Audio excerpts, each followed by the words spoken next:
Hello everyone and welcome back to DET Coach's Beginner's Guide to the Duolingo English Test.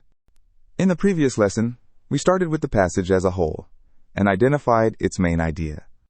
Once you know where the passage is going, you can work on the individual blanks. When you see an incomplete word, do not rush to complete it. First, identify the role it plays in the sentence. Once you know that role, you can decide whether the sentence needs a noun, verb, adjective, or adverb. To identify a word's role, first find the subject and the main verb. In other words, establish who or what is doing something, or what state the subject is in. Once you have identified the core sentence structure, decide whether the blank completes that structure or modifies another part of the sentence.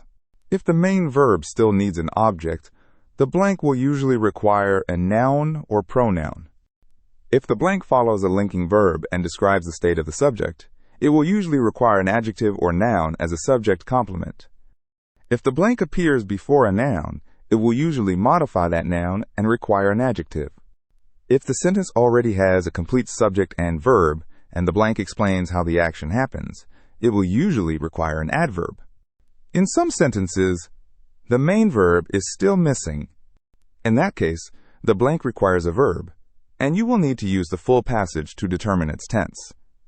The key is to identify what the sentence is missing before you think about the specific word. Now, let's apply this method to a shared study room from the lesson materials. First, consider. The study room became popular. Became is a linking verb, so the word that follows must describe the state of the study room. That is why we use the adjective popular. Next, consider. They designed simple machines. Designed is the main verb, and the sentence needs to tell us what they designed. Machines is therefore a noun, serving as the object of designed. The next example is, they wrote notes carefully. The sentence already has a complete subject, verb, object structure. Carefully tells us how the notes were written, so an adverb is required. Finally, they made the room more useful. The room is the object of made. Useful describes the resulting state of the room, so we use an adjective here. As these examples show, the opening letters in the question are only a spelling clue. First, find the subject and main verb, and then identify the role of the blank.